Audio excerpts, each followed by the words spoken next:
listening to the Lutheran Ladies Lounge podcast. I'm Sarah. I'm Erin. And I'm Rachel. A few of us are a little under the weather. So if we sound a little nasally today recording, it is springtime in Missouri. So we have, all of the things going around. So a few of us. So as opposed to a couple of us, a few of us means three. And there's a couple of us. Well, no, let's just go ahead and say a few of us here. That seems accurate. There we go. It is springtime. So here we are. So today is a book club wrap-up episode. This was a very, I don't even know the words to describe this, maybe the most popular book that we've ever done as a book club book, because I still actually haven't gotten mine from either place that I put it on hold from. I had to get a free Audible account just to listen to this book this time because I could not get it from a library. So Rachel, tell us what we're doing here today and what it's really nice. We're not used to this, but it's wonderful to be #on trend for a moment. I had my eye on this book ever since I had read a review of it, I want to say in World Magazine last fall. And I said, ooh, that seems to speak to a cultural moment. Seems like I was right, because this book is having a cultural moment. We are talking here, of course, about Jonathan Haidt's The Anxious Generation, How the Great Rewiring of Childhood is Causing an Epidemic of Mental Illness. It is a #1 New York Times bestseller. Again, kind of unusual for us, but it really speaks to something that has been on a lot of our hearts for rather a long time. And so I was really thankful that this book got written, thankful that it is as good as it is. It really seems to have been done well, and that we were able to discuss it in book club. We had a great discussion last week. 30 plus women came to our Facebook-based asynchronous online discussion where we talked through some of the questions that seemed most pressing and compelling to do with this book, and we'll revisit some of them here today. We did not, of course, hear from Sarah and Erin then, so I'm really keen to hear what you all thought of this book and whether it seemed as incisive to you as it did to me as the mother of teenagers and young people. I had a slightly deeper connection to this book, maybe, but you have eyes, you have ears, you have hearts. Tell me what you thought of the book. Yeah, I was very excited to read it. I am 11th in line. I started as 16th. There are 20 copies in use and 517 people waiting to read it on Libby. So oh my goodness. A very popular book. I typically just don't read this kind of book. A lot of times when a book is this popular, I'm like, nah, whatever. I'm not a hype person. But my good friend Monica, she just kept sending me screenshots. She's like, this is so good. You have to read this.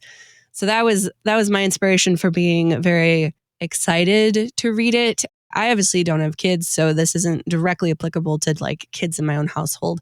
But I'm involved with the kids at my church. I have 6 nieces and nephews. My sister-in-law is actually reading the book at the same time. So like we were kind of talking about really randomly, it was not planned. So we were kind of talking through it too. It's informing how they're raising their kids also. And I see a lot of what they talk about in the book with like community and play-based childhood and all that is something that they're doing quite successfully in their little cul-de-sac neighborhood. And that's really just such a gem for them. So Luther and I started reading it on a road trip, and I naively thought that we would just be able to knock it out on the road trip. But however, it is so dense. We kept stopping it to talk about it, and we made it like a third of the way through on our like 10-hour road trip. So we did not finish it. I crammed it last night and this morning, but we kept having to stop and talk about it because there is so much data. And even though Luther's he's like in the middle of Gen X and millennial, like in that tiny little zennial generation or whatever. Yeah, I know all about that myself, actually. Go ahead. Yeah. I think you guys are a very similar age. And I am a younger millennial.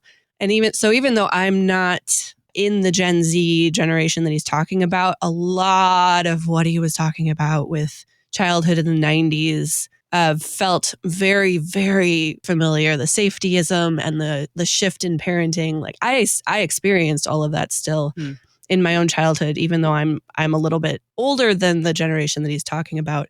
a lot of it still felt very familiar. And so a lot of the times I was just pausing the book to be like, oh, I feel seen by a lot of the things that are being talked about in this book.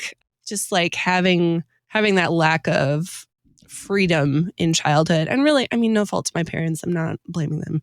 This was just the culture that happened in the 90s with childhood. So I resonated to a lot of what was going on in the book. And it's just very interesting to read all of the statistics and all of the effect of technology. And even though I'm an adult now, a lot of it was still like I'm revisiting and thinking about how I function with my own devices and in my own communities. And because we're talking about kids and how kids grow and mature, but I feel like a lot of this is still very directly applicable to adults and how we use technology because kids are watching us. I think somebody said that in the group. Like he doesn't actually talk a lot about what to do with parents. We are now all addicted to our own phones. So like how do we change those habits for ourselves? Because kids are watching us and what we're doing, they're going to model. And so even though I don't have kids in my house, I'm at church around a ton of kids. So do I want to be pulling my phone out all the time when I'm, trying to be in community with other people when I'm in those communities? Probably not. So just a lot. I mean, my brain is still just processing all of it, but just a lot of takeaways and a lot of very real life situations that I'm still kind of processing through. Yeah. Yeah. For the benefit of those readers who have not read the book, maybe you are, 21st in line to get it. Right. I had expected this book to be a smartphones are bad. And it definitely does say that, that this is not good for kids. But he really traces the story back as what you were saying. According to what you were saying, Sarah, it's exactly right. That he sees the story as starting in the late 80s, early 90s when parents adopted this safetyism, this idea of sheltering their children from all danger.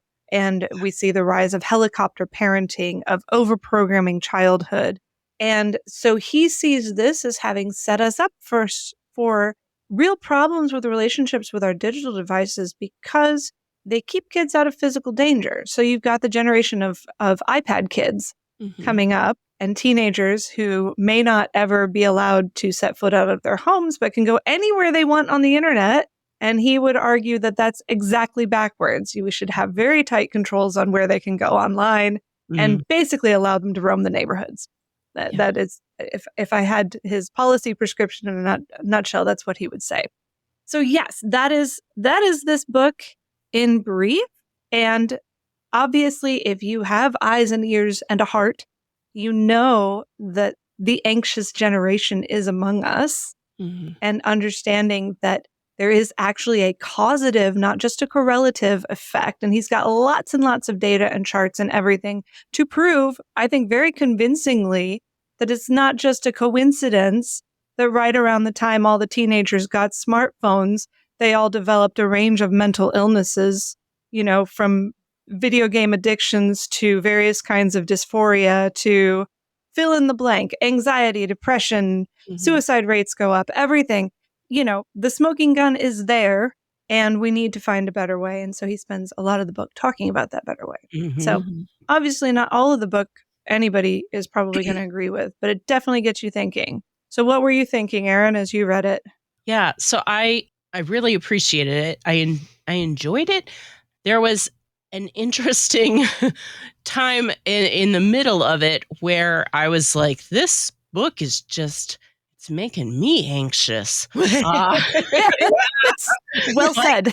I'm like reading it. I'm like, this seems like a catastrophe. And I only note it because Rachel, you are one who is so intentional about your word choices.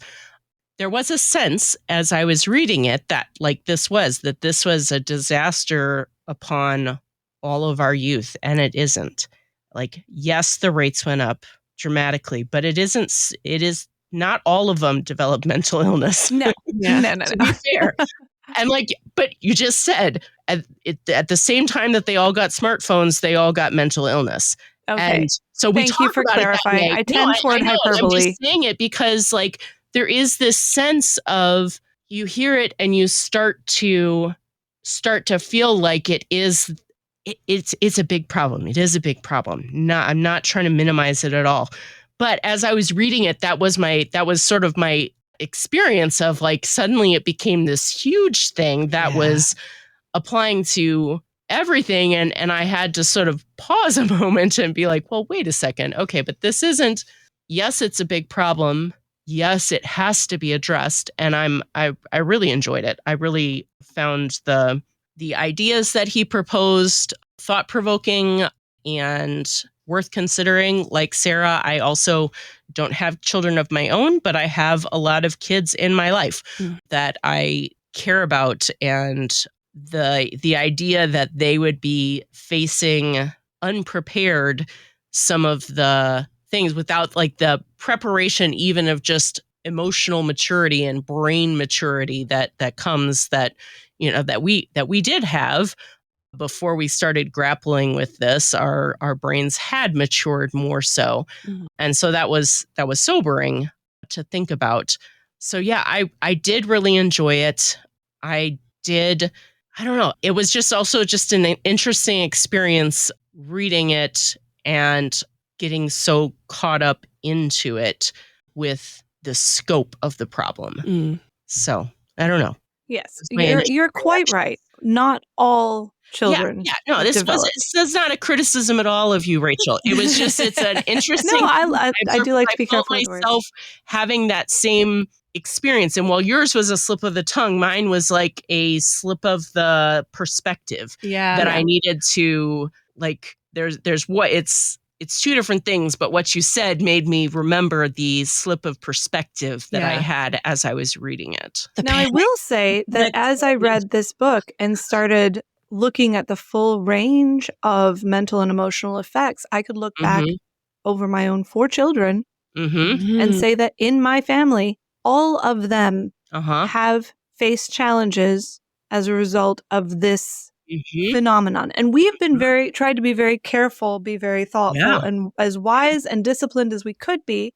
And even so, I'm not going to gossip about my children on air. We've faced a lot of troubles.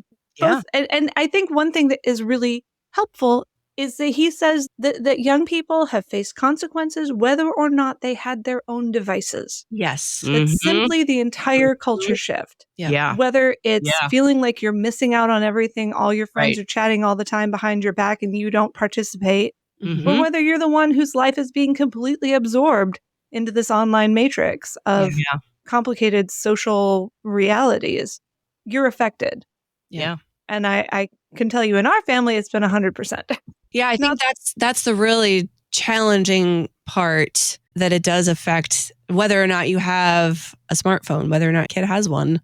It still affects everybody. And that translates into adulthood also. Like, I feel like I can't completely leave social media because I feel like I'm going to be missing out on all the conversations my friends are having. Like, that is a huge reason why I have not been able to disconnect completely from social, because I'm afraid of missing out on conversations that I want to be a part of. So like that struggle is so real. And it's even worse for teenagers. Yes. Because no offense, they don't love us. They not as much, not like they used to. No offense, Mom. I really just want to hang out with my friends right now. Yeah. Okay. Yeah, I've heard that. I mean, which is good. But if all your friends are on, Instagram or Snapchat or whatever, that complicates things a lot. Right. Yeah. Yes. Okay. Yeah. So it sounds like we all needed to read this book and we all benefited from reading this book. Why don't we jump into some of the actual nitty-gritty questions? Are there any from our discussion last week that you each feel like we would like to talk about here today? Well, the one that I honestly, throughout the whole book, like as it started getting more and more like, this is a disaster feeling, I was like, but what can we do? So the question 4 about some of the practical things that could be done to make a difference, to shift the culture to the tipping point away from this screen-based reality. that's really what I once he started getting more into that I really appreciated, and that's probably the one that I'd be most interested to talk more about. Mm-hmm. I saw in the event discussion, in the book club discussion on Facebook, Dawn Peters had shared that a friend of a friend, so sort of a distant thing, they had lost a child to suicide. And based on their experience, that family started working to make some changes in their son's school. Mm-hmm. And that it was more effective than like going the grassroots approach instead of the top-down approach was more effective than Dawn maybe even would have thought. That, taking that approach of starting from the people who it is directly impacting and working to make some changes there can be a very effective approach. I was struck in the book where he was like, you can see about getting a group of parents that you sort of, you're like, as long as we can get these 10 families say that we're all going to agree that we will not give our child a smartphone until this age, then if you can get a group of people together to do that, then you have a small community, and you don't have the situation of, or at least it's not as much, your child is not left out completely because they're left out together. Yes, and that is so true. For us, our life changed so much for the better when we had starting homeschool for the second time and got connected with a homeschool co-op and a community where the families all had restrictions on screen use. They might have been different restrictions, but nobody's kids were allowed unfettered access to their own devices 24/7. Yeah. And so the kids used to like compare notes on who had it worse, which was a real bonding experience. You think your parents are strict. Yes. But This just is one having the that community best of people. experiences of childhood Yeah. is like complaining about the rules that your parents set. Yep. But being in that community where it normalized the idea that kids have restrictions on screen time made their lives so much nicer. Yeah. Yeah. So Dawn's example and from the book as well, that idea that it really is not, you can make your own policies as a family, but being in a community where you know those policies will be supported, reinforced, and echoed, maybe not exactly, but to know that all of these kids have this in common is huge. Yeah. I was also really struck by, and honestly, with this one, I have no idea if it's possible. Is it pie in the sky, naive? As you mentioned, some of them seemed that way. But struck by the idea of the phone-free schools. Of course, then I was like, but it seems like everybody has some sort of Chromebook computer option. So then what is it? Is it device-free schools? I wasn't sure that it would be as effective to go phone-free, but maybe it would. I don't know. I was struck by it. It seems appealing. Well, I will tell you, that has been a real change culturally. When my kids were last in public schools, it was assumed that all the kids had smartphones. It was so assumed that during the pandemic, my kids' school in Connecticut, they were required to check into the lunchroom with their smartphones to register where they were sitting so they could do contact tracing if anyone got COVID. Oh my goodness. Now, my kids did not have smartphones at that time, nor was I about to buy them a smartphone. And so they just sort of sneaked into the cafeteria and hoped for the best and never got in trouble. But the fact that at that time it was assumed that 100% of students had smartphones and could do this, I found really scary. Now, fast forward, and there are several states, including Virginia, where I live now, that have passed rules that say that public schools are phone-free because they realized that kids were having more discipline problems, not learning, mental health challenges, Yeah. etc. Like this is a huge sea change from just a couple of years difference. And so it is, he's right, change is possible. Yeah. It really is, especially when you have incontrovertible evidence that change needs to happen. Yeah. Illinois is currently moving toward banning cell phone use in the classroom, like statewide. So I mean, like this stuff is happening in real time. The legislative stuff that he's talking about in the book is actually happening right now, because this book is about a year or two old at this point. So like the things that he's talking about are actually reality.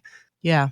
I think the part that struck me the most out of the what we can do now part was just the emphasis on more play and having a play-based childhood and getting outside more. And I mean, I know from my own personal experience, just as an adult, I mean, I am a much happier person if I am not on my phone and if I go outside every day. I mean, that's my own anecdotal experience. And I can only imagine that it's even more amplified for kids because kids learn through play, right? And so it was very striking to me that like a solution to this is literally to just kick the kids outside as much as possible and just have them figure stuff out in a, safely risky way of being able to have risks in a way that are not necessarily going to be like life threatening like that. We don't want that.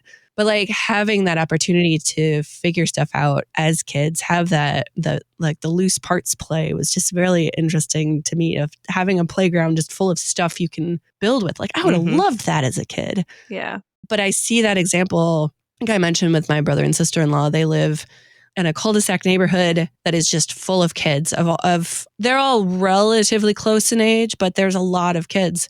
And when we were visiting there, every afternoon was just like, go outside, just go outside and play, like whatever, kick the ball around, play hockey, do sidewalk chalk, like just figure it out. And all of the parents are in on this. Like all of the parents are okay with all of their kids being outside without an adult, because they're all at an age where if something happens, they're going to go find a parent and it's fine. Like they don't need an adult supervision. They all the kids know if a car comes down the street, they all yell car and they all know to get out of the street. Like they police themselves as a little tiny community of kids. Like I was reading this book and experiencing this at the same time. But also like that struggle is so real because the kids come inside and immediately they're like, screens. Yeah. Oh yeah. Whoa. Like, let's do something, like, let's go paint or like bake some cookies. Like the options are not outside or screens. Like there are other things that we can do. So like the struggle is still real, but just that emphasis on play and tangentially summer camp. I mean, we talk about summer camp all the time on the coffee hour.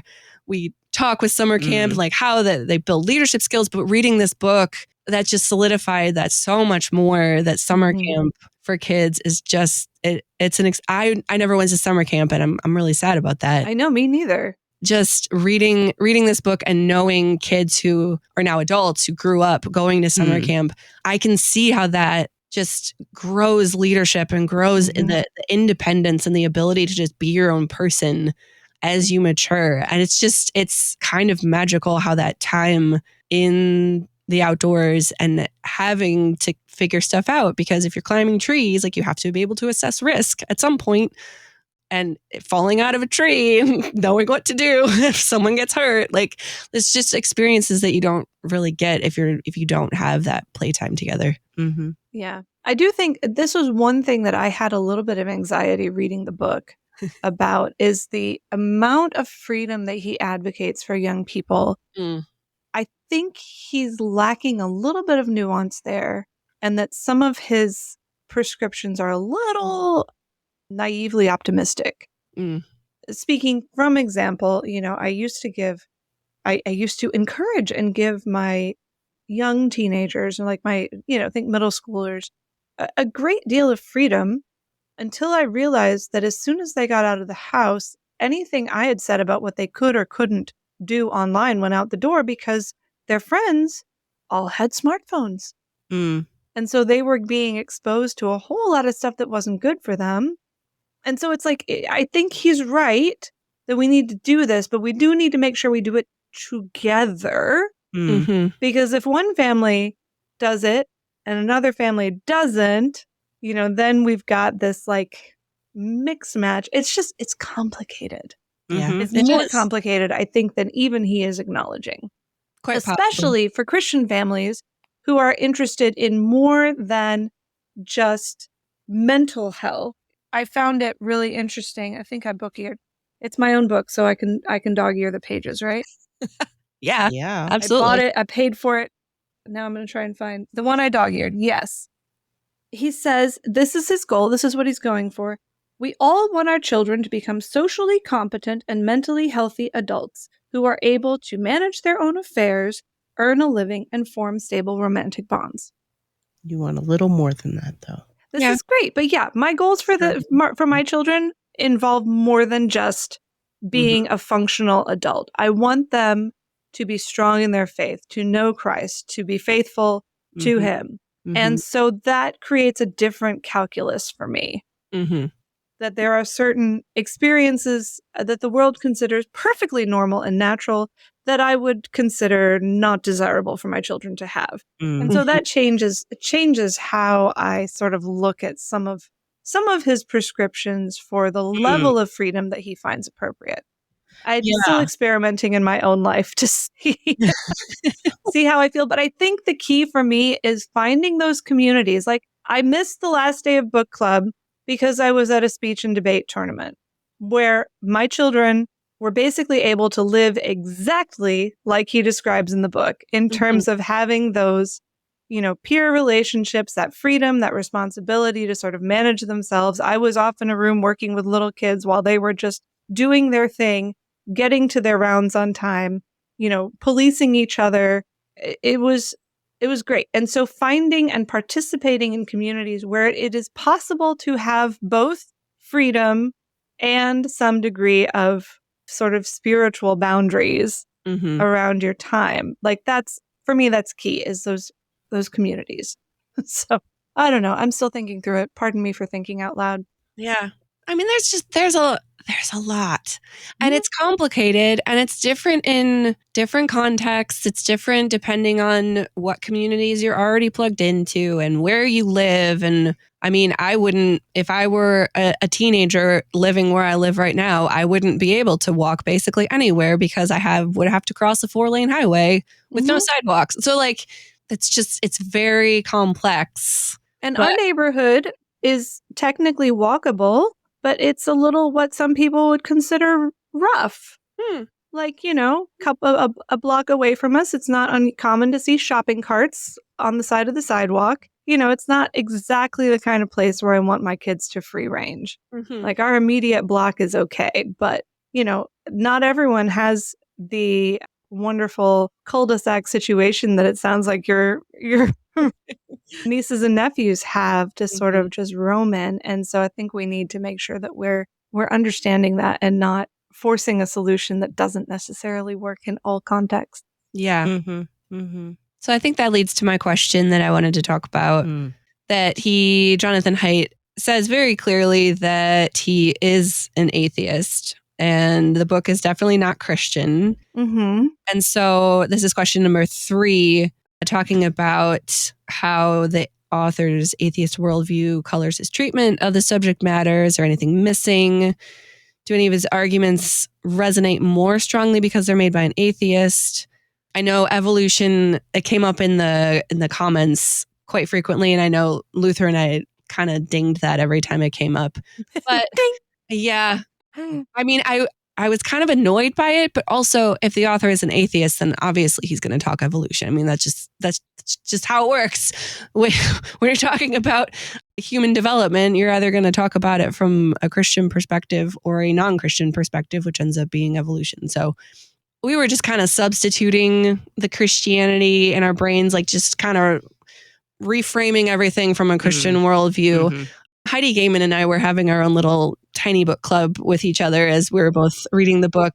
And she was giving me some really interesting just perspective on how evolution, talking about human development from an evolutionary standpoint, also just colors how he thinks about human evolution. So it's not even exactly a one-to-one of just like, oh, I'm going to replace the word evolution with creation instead. It doesn't totally work out that way. There's some other baggage that comes along with evolution that I think you kind of have to work through also because of what we believe about creation and God creating us and what that means for human development. So I know that was a big part of the book. I think the fact that he talks about religious communities being so important for kids, talking about that as an atheist really struck me. I did not expect him to be so overtly positive about having a religious community and how much that benefits kids as an atheist. That was a very interesting perspective. So I think that argument maybe has a little bit more weight. That was the biggest question sitting in the back of my brain too as I was reading this, because he talks about kids kind of in isolation and in different situations, but just thinking about the different like groups of kids and the different communities that I'm involved in. A lot of them are religious. Like my church, we have a ton of kids and a lot of teenagers. And the whole time I was reading this book, that group of teenagers was in my brain, and just kind of thinking about just how I see them go through life, and knowing that I don't actually know anything about their phone usage, but it seems that when they're together, they're typically not on their smartphones. Like they're actually having conversations and they're building bonds together. Yeah. And I think we're very intentional about that at our church. Now, a lot of these kids are also homeschooled, so that also is a different dynamic because different boundaries. I was just kind of questioning if the research that he was doing, how that may be different in religious communities, in churches that have a lot of kids, that have really active youth groups. Because it's not just Lutherans that have really active teenage youth groups. Like there's different denominations that have very active groups that are very intentional about keeping families together and having small groups that know each other really well. And so it was interesting just to hear him talk about those communities do actually insulate this a bit. And I found, as somebody else mentioned this also, he has this whole Substack, Beyond Babel, that piqued my interest because he actually mentions that one of the articles is about how conservative religious communities tend to have better outcomes than other communities for Gen Z. And I was like, oh, okay, so there is some actual truth to this. So I think we can link this specific article in the show notes. So yes, we will find it easier and don't have to Google it and be confused by the title like I was. It took me a hot second to realize I was reading the right article, but because it is not the title I thought it was going to be. But even in the here, he says that social scientists have done a lot of studies, and conservative religious groups. And I mean, he has the example of Orthodox Jewish communities, which are very, very structured communities. Mm-hmm. Orthodox Christian communities are similar. That kind of community, because it has more boundaries typically and more structure to it, and also the values typically are a little bit different from other communities, that insulates. And also the fact that these religious communities are intentionally together in person regularly. Mm-hmm. And so you get a built-in community. Kids growing up in this kind of community have built-in relationships in person together. And that, I mean, he talked in the entire book about how in-person relationships in community are a huge factor in avoiding anxiety and depression. Mm. And he also talks about how just religion itself is an insulating factor. And I think we would all agree to that, I mean, there is just a different level of managing anxiety and depression when you have church, when you have prayer, when you have a faith community, when you just have an entirely different tool set of things that you can do and ways that you can manage anxiety and depression when you're in a religious community. Not to mention the fact that we believe the Holy Spirit is always with us. And so we're never alone, right? And so even in loneliness, we know that Jesus is always with us. And so it's just an entirely different perspective. So I was just finding this, I mean, I'm still like processing, but I'm just finding it very interesting and also a bit of hope, I think, because there's a lot of this book that's really like panic inducing of like, oh no, this is, I mean, it's a huge problem. And like, oh, we all have to do something about it. But I think for a lot of families in conservative religious communities, which I think a lot of our listeners are, like, we're already doing a lot of the right things. We're already doing a lot of this, of the things that he's talking about, like to raise kids in a way that is going to help insulate them against the terrible effects of smartphones and social media that he's talking about. So I think injecting a little bit of hope into this, that like, we don't necessarily need to be like, oh, the world's on fire and No. There's already a community that a lot of us are a part of, and just leaning into that a little bit more and being more, even maybe just being more intentional about when there's youth group, all the phones go away, or just like small tweaks that maybe not that difficult to do that will just really help boost the kids that we're around. And I think we already have a theological framework for dealing with this that is a lot deeper than anything he has to work with. I mean, he talks about as being embodied, but we can talk about incarnational, sacramental, this idea that, virtual church is not the same as worship in the fellowship of believers in their bodies with the body and blood of Christ. Yeah. It's like we've always sort of grasped that there's a difference between real and virtual, and that real is better. Yeah. And that virtual is no substitute for real.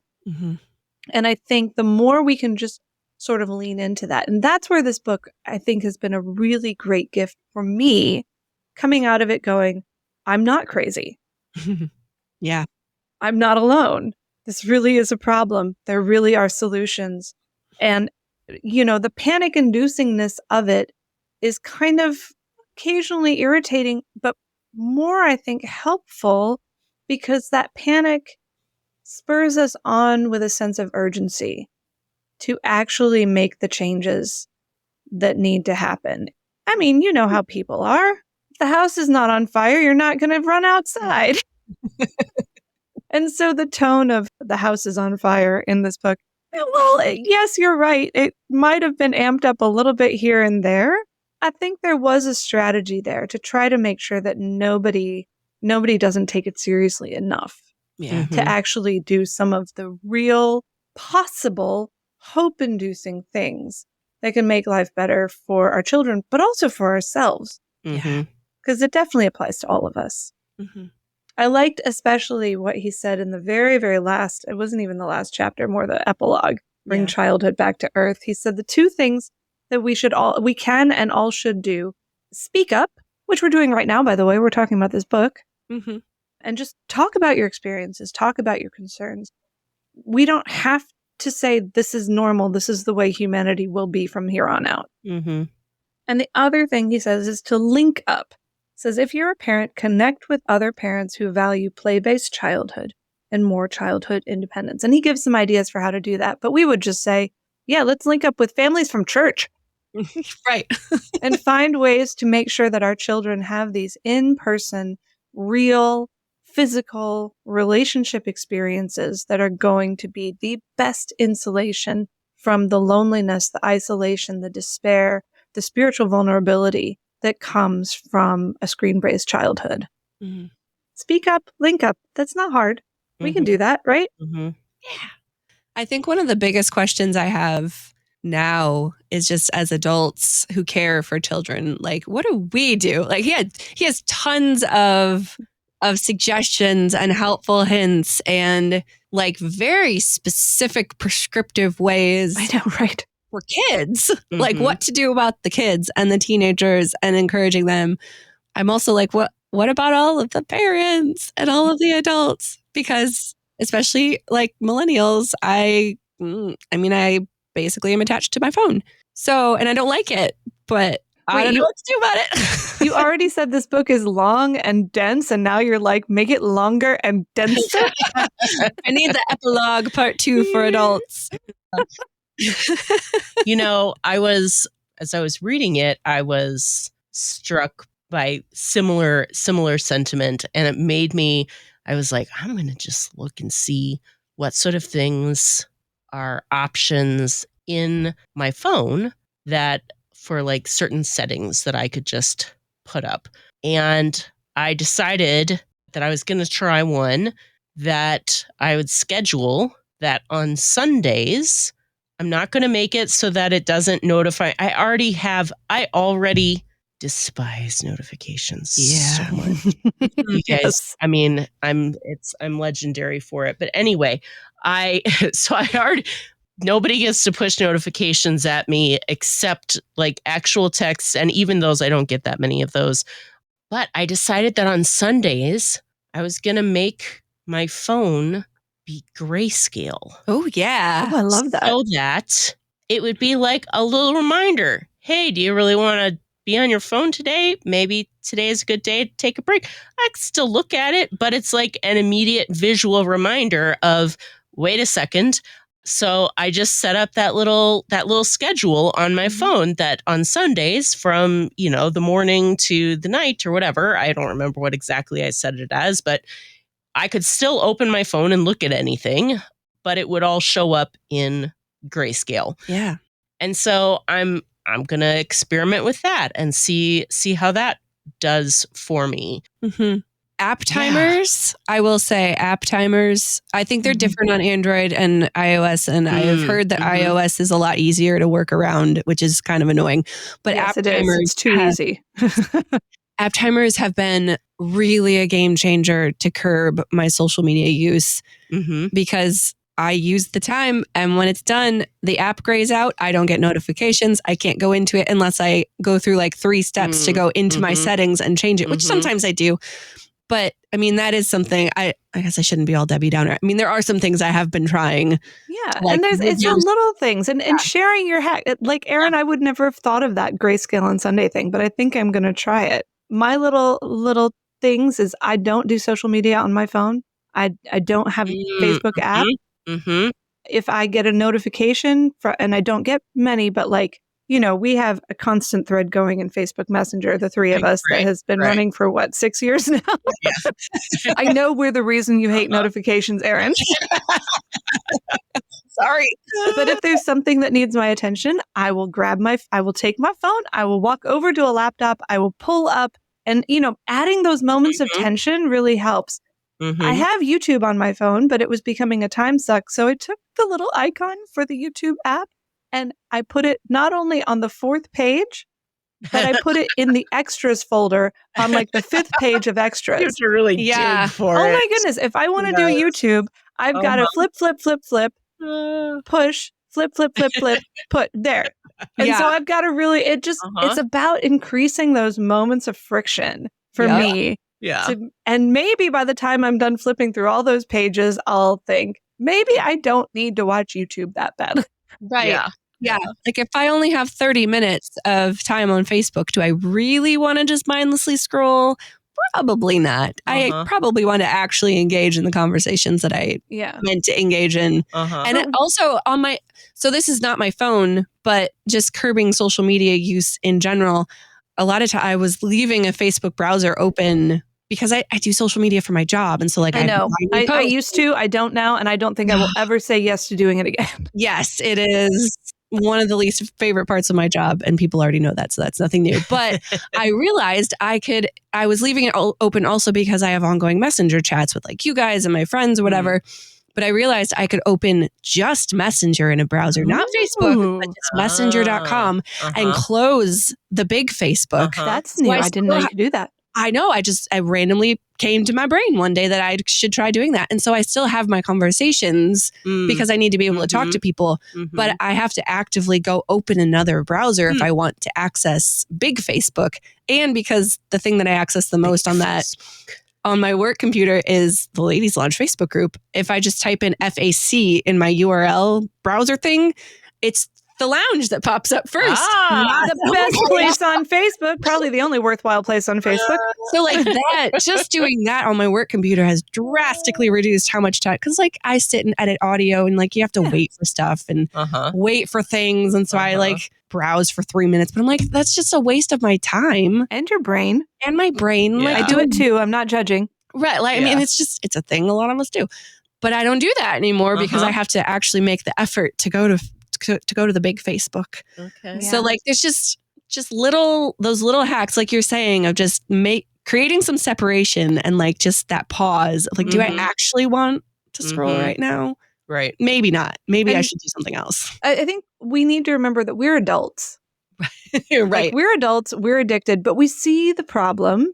Mhm. And we have the executive function, the mature Right. reasoning Right. to be like, okay, let me make some incremental changes.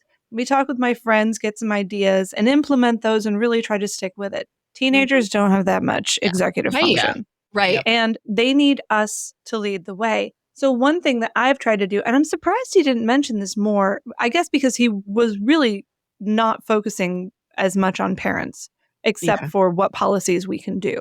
But one thing that I've tried to do with my children is to think out loud as I'm engaging with my phone, and be like, and so they will actually, I will be like, I'm really trying to use this less. And they will call me on it. They'll be like, Mom, put your phone down. Good. Or, I'm just very vocal about my Mhm. relationship with my phone. Mhm. I can't believe I've been browsing Amazon for the last 20 minutes. Somebody stop me. Okay, Mom, I'll stop you. That if you can be honest and open about our own struggles and let them witness Mhm. how we are thinking through any Mm. problematic usage and then Yeah. what we're trying to do to fix it and then loop them into the solution, then they sort of get to walk alongside us as we, as adults, think through our relationship with these devices. And maybe that will help them to do it better than we do it. Yeah. Mhm. Yeah. Modeling behavior. It's huge. Mhm. All right. Any last thoughts before we close the book on the anxious generation? Mm. No, it's a very thought-provoking one. Yeah. I enjoyed it. I appreciate having a new perspective on parenting and teenagers. Yeah. I Since think have it's neither of those. I needed it, and so thank you for coming alongside me as I walked through this book, because I think it has been a bit of a game changer in my own mind and given me the conviction that I need to do things that I kind of knew that I needed to do anyway. Mm. And so here we go. Yeah. All right. The Anxious Generation. That was our nonfiction read for the spring, but I think we need something a little lighter Yes. and maybe a little more fictional Yep. and definitely a little more faith-based Yeah. for the summer. And spoiler alert, all three of us decided 3 weeks ago what we were going to do. I already bought it right away that day. And everyone thought this was a fun idea. So those of you who have been anxious generation, anxiously waiting for our next book club pick, which we will be reading together, I believe in July, we decided we wanted to do something light and perfectly on brand as Lutheran Ladies. Mhm. And also we wanted to loop in young people because it's youth gathering this summer. It is. And spoiler alert, we're planning something really youth friendly in the summer to celebrate the fact of 20,000 young people getting together and loving being Lutheran together. Mhm. And we do love a summer series on the podcast now. We love a summer series. So our book club for July, we are dubbing Bring a Teen to Book Club. Yes. And each one of us, just like in Finding Nemo when the sharks have to bring a friend to their fish of friends not food group, each of us is going to bring a young chum, a young Lutheran lady to book club and encourage her to join. So we will have a very full studio in July when we talk about this. Mhm. I've already recruited my Lutheran lady because she lives with me. I'm trying to decide who to ask. Okay, well, if you really want to be somebody's bring a teen to book club chum, Yeah. shoot us a message or something and we'll see what we can do. But we are going to be reading a classic work of Lutheran ladiness that comes up occasionally, and we've never done it yet, so it's about time. Are you ready? Drum roll. Join us in July for E. Jane Mall's Kitty My Rib. Yeah. The heartwarming story of a woman of courage and devotion. This is is so fun. It is. This is a warm, fictionalized telling of the life of Katie Luther and her marriage to Martin Luther. It's very romantic. Oh boy. Not When was it terrifically. written? How old is this book? This book 'Cause I was remember written, this I want to say, on in my mom's the bookshelf. yes, when I was a kid. 1959. I was correct. 59. Okay. Yeah. Oh man. And I read it once years ago, and I remember coming out of it basically going, "Aw." I don't remember much more of it than that. But I know that for a lot of our older Lutheran women, this book is one that you have read, that you have loved, and probably would enjoy reading again. And so we're giving you this opportunity not only to read it again, but to share it with a teenage Lutheran lady in your life. Yes. Fair warning, I'm not sure it is 100% actually accurate because it's a fictionalized retelling. So don't think of it as like a history book. Think of it as an inspirational, fictionalized version of the story and enjoy the ride. It will not be as dense as The Anxious Generation for anyone who got stuck in the middle of that one. It should be a nice, light summer read. I already have my copy. I'm looking forward to it. And my daughter will be joining us in studio in July for this experience. So welcome, young Lutheran lady readers, to book club. This is going to be really fun. I'm excited. I've never read this before. Really? Okay. Really. I know it was popular when I was a teenager, or at least some of my friends read it, but I didn't read as much as I thought I did when I was a kid. Apparently, I read a lot of American Girl and National Geographic and not a lot of other stuff. So I'm really looking forward to this. Yeah. It's going to be really fun. I already bought my copy, but it is currently on my bookshelf until I finish grad school, which is very soon. So Very soon. then I get to read fun things over the summer, like Kitty My Rib. This is going to be very fun. So, ladies, join us in July for Kitty My Rib and bring your teenagers along. This is going to be a really fun book club. Bring in the kids along. And you can join us in our Facebook group. Book Club happens asynchronously as an event on Facebook. So Rachel posts questions and then everybody answers them. And it's fun and very low key, low stress. So yes, I really can't do anything else. It's true. We like low key, low stress. So join us there in our Facebook group. And also Book Club typically happens on Instagram the week after the podcast, because then I can post the questions and then conversation can happen on Instagram as well. So if you're not on Facebook, only on Instagram, there is still opportunity for you to chime in on these books, maybe more popular with the teenagers anyway on Instagram. So that will also happen on Instagram. And same thing with this podcast, The Anxious Generation. Those questions will also be posted on Instagram once this podcast drops. So if you have additional commentary, the event is still in our Facebook group. If you want to go back in and comment on any of those posts, if you accidentally forgot that it happened, like I know some people did, because it's April and almost Holy Week, and here we are. Or you can go on our Instagram and comment there as well. You can find all of our episodes at kfuo.org/Lutheran Ladies Lounge, or on your favorite podcasting app, or on the KFUO radio app. You're listening to the Lutheran Ladies Lounge podcast. I'm Sarah. I'm Erin. And I'm Rachel. And we sound like we're just about dead. I We're know. all so sick. I'm sorry. I really did enjoy the book. I'm trying not to cough. All right, go to bed, people.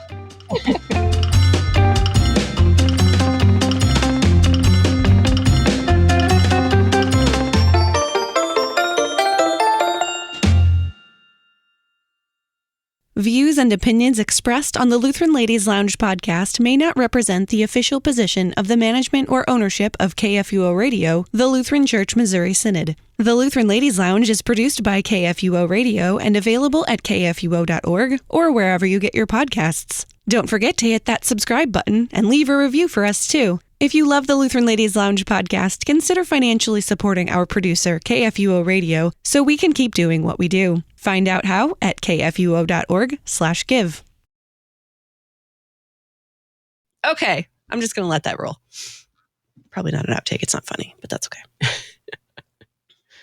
Before we get going, Yes. I spent way too much time in the course of this researching to find out if the narrator of the audiobook has like two different names that he narrates under. like one for nonfiction and one for fiction, because I was certain that I had heard his voice before. Sounds very much like the guy that narrates one of my favorite sci-fi series. And so I did a lot of digging, but then I found separate pictures for each of them, and they are definitely not the same person. It's a vocal doppelganger situation. Yeah. Yeah. Yeah. That's all. Okay. Here we go.